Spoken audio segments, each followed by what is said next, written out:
Hola, ¿qué tal? Espero que estén bien, mi gente. Bienvenidos a Infórmate Hoy.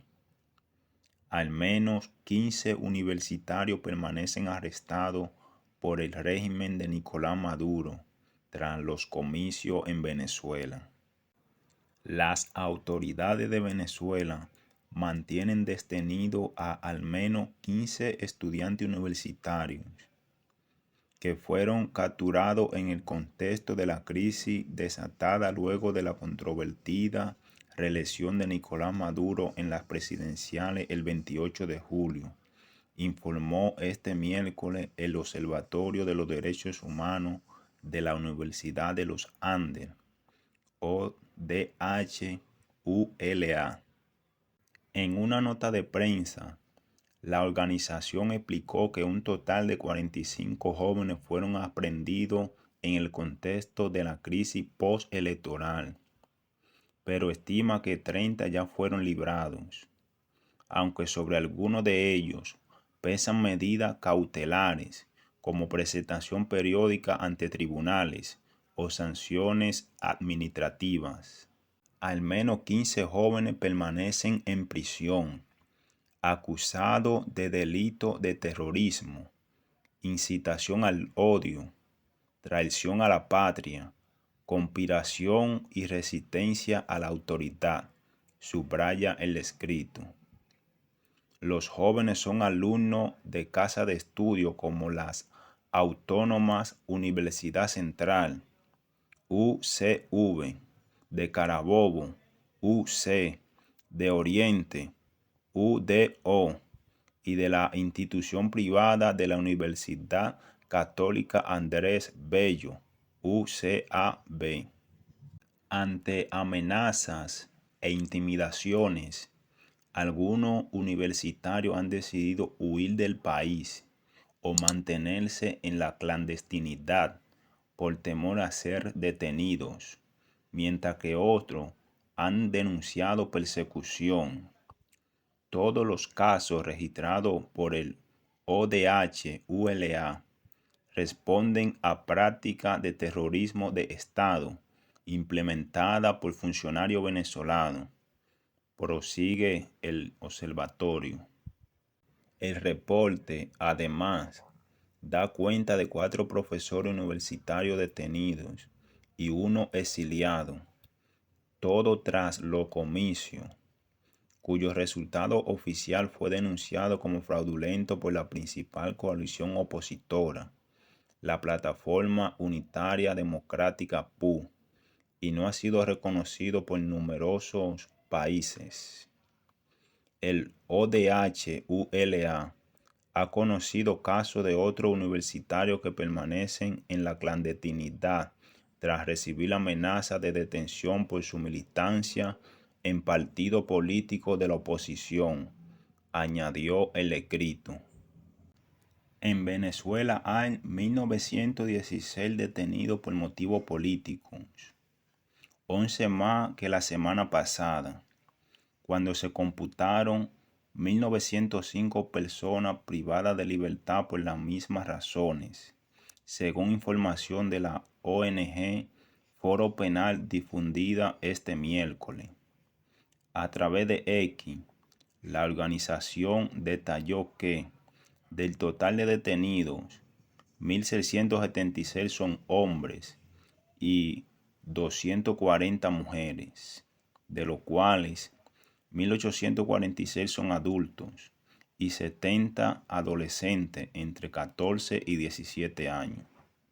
La ONG precisó que, del total de las aprehensiones, 1.784 se hicieron tras las elecciones presidenciales del 28 de julio, cuando se desató una crisis por la denuncia de fraude de la mayor coalición opositora, que afirma que su abanderado, Edmundo González Urrutia, es el presidente electo, frente al resultado oficial que dio la reelección a Nicolás Maduro.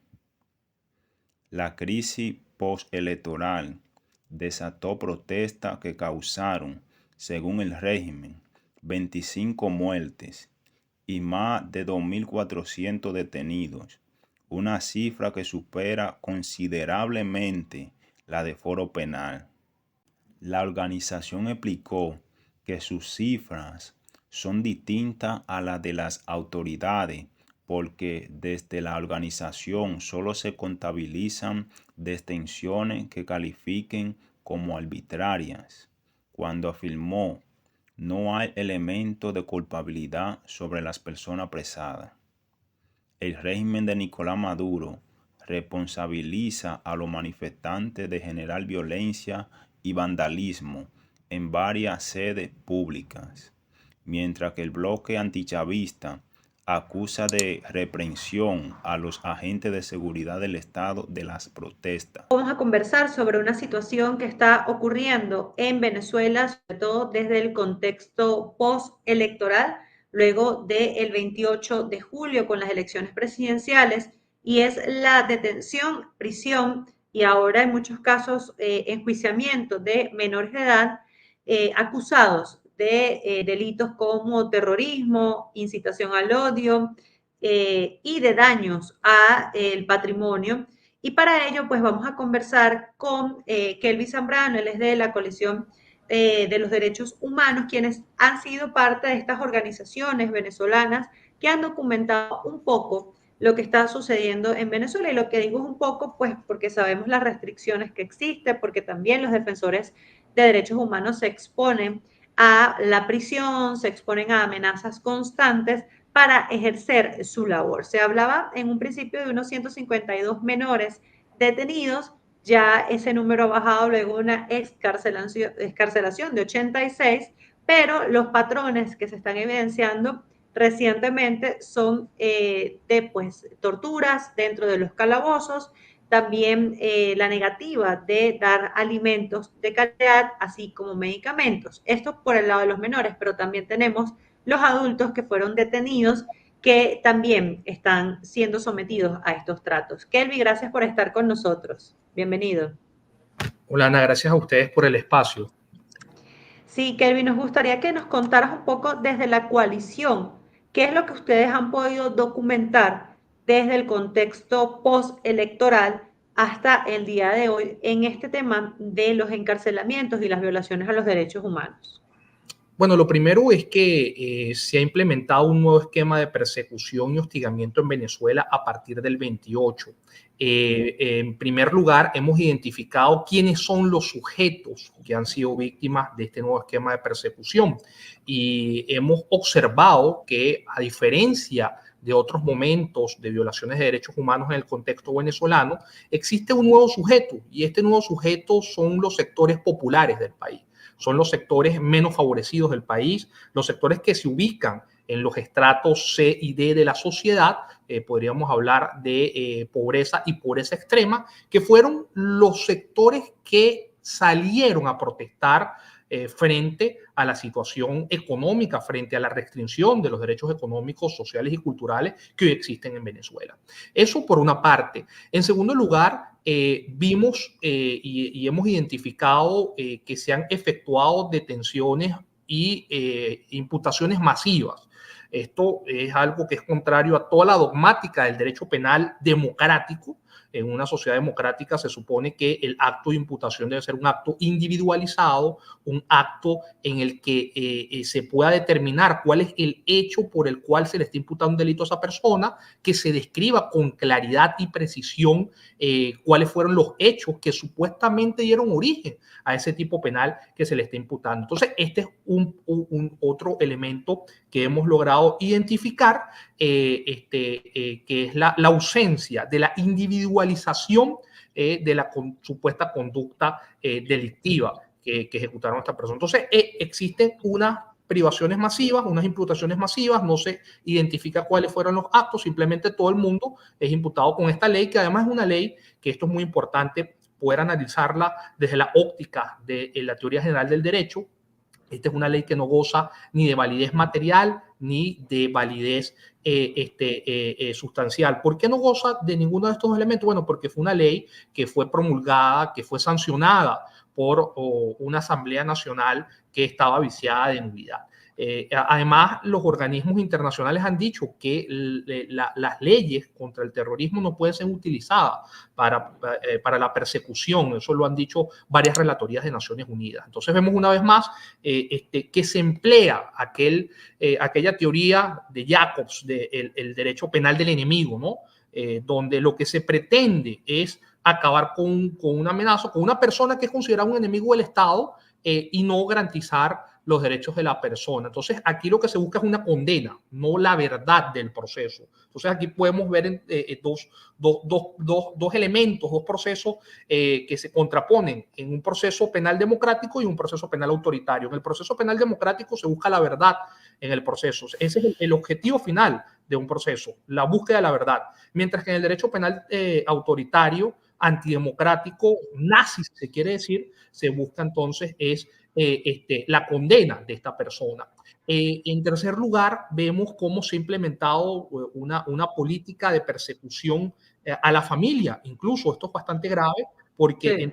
aquella persona que supuestamente forma parte de algún partido, alguna organización o que participó en alguno de los espacios del proceso electoral, bien sea como testigo o en otra categoría, entonces el núcleo familiar donde esta persona se desarrolla también es perseguido, lo que en la Alemania nazi era considerada la responsabilidad colectiva del clan familiar. Esto es un hecho que se viene efectuando antes de este proceso, pero que en estos últimos días se ha pronunciado muchísimo más y es otro patrón que nosotros hemos identificado. Y otro patrón también bastante grave, y aquí la jurisprudencia de la Corte Interamericana de Derechos Humanos ha sido bastante clara, que la ausencia de atención médica adecuada, privar a la persona de agua potable y de alimentos óptimos para la vida es una forma de tortura. Esto sobre la base de este análisis de la jurisprudencia de la Corte Interamericana, que es bastante robusto, o hay varias sentencias que hablan que estos elementos también pueden ser considerados como elementos de tortura porque afectan la integridad de la persona. Y recordemos que la prohibición de la tortura lo que pretende es proteger como bien jurídico la integridad física, psíquica y moral de la persona. Y cuando una persona no tiene acceso adecuado a atención de salud y no tiene acceso a alimentos, pues se genera angustia y esto afecta su integridad física, psíquica, moral y se ve en riesgo la vida. Ahora, Kelvin, tú has nombrado algo que pues pareciera ser parte del patrón, y es que la mayoría de los detenidos, tanto niños como adultos, es lo que tú decías, son de sectores populares, son personas muy pobres, en su mayoría ni siquiera tienen para trasladar los alimentos una vez por semana o ni siquiera tienen para sus familiares trasladarse a los centros de reclusión. Nosotros tenemos un video acá que pues, fue también difundido por ustedes, por la coalición. Vamos a ver si lo podemos escuchar para relatar pues, un poco lo que está sucediendo en Venezuela. Buenas tardes, mi nombre es Mireya González. Soy la mamá de Sandro Javier Rodríguez González. Mi hijo fue detenido el 6 de agosto, lo sacaron de la casa de su papá, lo golpearon a mi hija delante de la niña de 8 años. Lo llevaron para Santa Rosa, para el DCOD. Bueno, para ahí para donde era el FAE, que ahorita no sé cómo se llama eso ahí. Ahí le metieron corriente, me lo golpearon, me le pegaron. De ahí me lo trasladaron para Patapalo.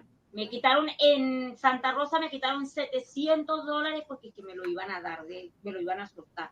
Y me engañaron y me estafaron sin tenerlo. De ahí me lo trasladaron a Patapalo, de Patapalo me lo llevaron para Tocuyito. Teníamos casi 2 meses que no lo veían. Ayer yo vi a mi hijo está desnutrido, mi hijo está enfermo. Están dándole comida con gusano, no les están dando agua.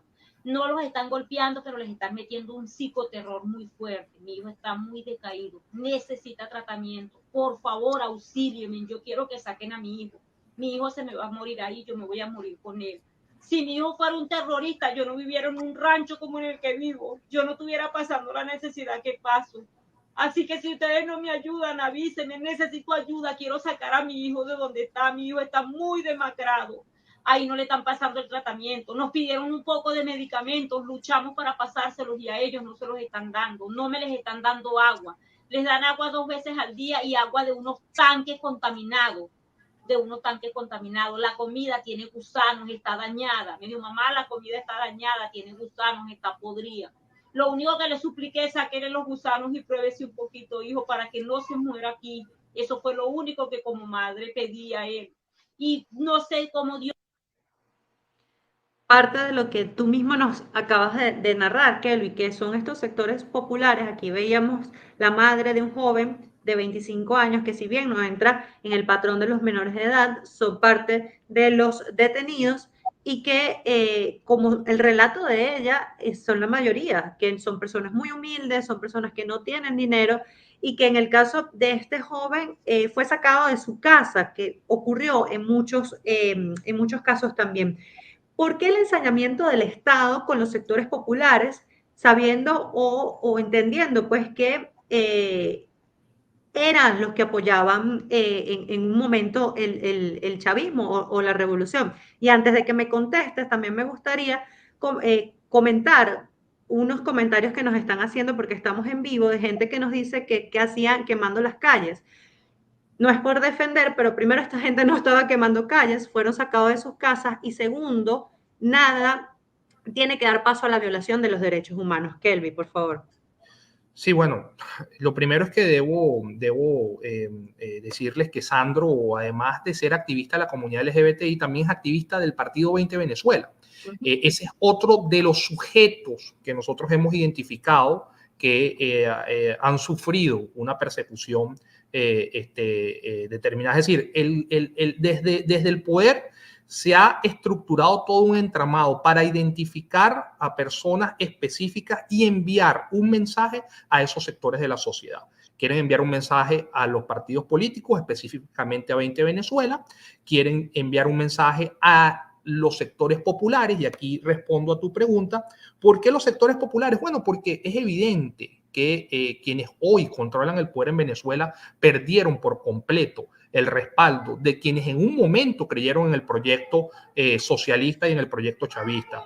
Entonces, lo que vemos aquí es que lo que se pretende es que enviarle un mensaje a los sectores populares para que los sectores populares no manifiesten, para que los sectores populares tengan temor, tengan miedo, porque fueron los sectores que respaldaron y que salieron a defender su derecho al voto. Entonces, lo único que le queda a un sistema de gobierno que no cuenta con el respaldo popular, con el calor popular, es utilizar el miedo como control político, como herramienta para censurar a la sociedad, tal cual como lo han utilizado en la historia, y muy bien lo ha descrito Hannah Arendt en toda su teoría, que una de las características de los gobiernos autoritarios es el uso del miedo como una herramienta de control político.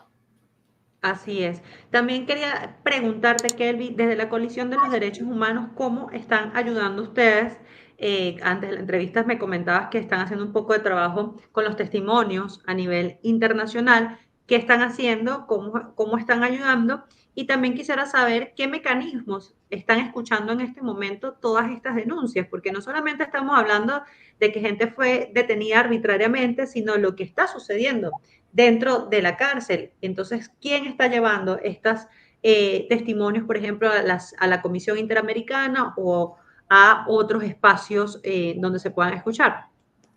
Lo primero es que en Venezuela se suspendió por completo el derecho a tener acceso a las instituciones públicas. Nosotros desde el día 28 hemos intentado presentar denuncias, y las respuestas que nos han dado tanto desde la Fiscalía General de la República como desde la Defensoría del Pueblo, además, que si hay algo de lo cual se han jactado quienes hoy controlan el poder en Venezuela es que hay una Defensoría del Pueblo que defiende los derechos constitucionales y los derechos humanos, pero no reciben las denuncias para que se inicien los procesos que están descritos en la ley. Entonces, lo que queda es, en efecto, las instancias internacionales, que estas instancias internacionales son las únicas ante las cuales hemos podido acudir para poder identificar, para poder visibilizar y para que se pueda, para que las víctimas puedan tener y sentirse que alguna instancia los ha tomado en cuenta. Por ejemplo, desde que inició la crisis hasta el día de hoy, nosotros hemos logrado alrededor de unas 18 medidas cautelares ante la Comisión Interamericana de Derechos Humanos, como en efecto estamos preparando varias denuncias para presentarlas ante los comités del Sistema Universal, ante la Corte Interamericana. Si bien es cierto, estas decisiones que adopten estos organismos no van a ser tomadas en consideración por quienes controlan el poder en Venezuela, pero es importante porque el día que retorne el Estado de Derecho al país, estas decisiones van a ser de utilidad para que estas víctimas que fueron violaciones de derechos humanos o los sobrevivientes de las víctimas puedan gozar de una reparación en los términos de la doctrina del derecho internacional de los derechos humanos, que es una reparación simbólica, una reparación económica, una reparación psicológica, una reparación social, y que estas mismas decisiones puedan servir para reformar la institucionalidad que va a quedar después de esta crisis, que debe ser una institucionalidad más garante, y se deben pensar en nuevas instituciones para que esta situación no se vuelva a repetir. Entonces, lo que queda ahorita son las instancias internacionales. En efecto, estas instancias te piden como un requisito para poder admitir esta denuncia es que se agote las vías internas, y nosotros evidentemente lo que hemos alegado es que es imposible agotar las vías internas porque en Venezuela, aunque existe en la ley cuáles son los recursos que se deben utilizar para defenderse frente a violaciones de derechos humanos, las instituciones simplemente no reciben, no recepcionan estas denuncias, y pues con esto ya cumplimos, subsanamos este requisito de forma para que entonces se pueda estudiar el fondo del asunto de las alegaciones que nosotros estemos haciendo a nivel internacional. Gracias por ver el video. Nos vemos en una próxima noticia. Dios les bendiga.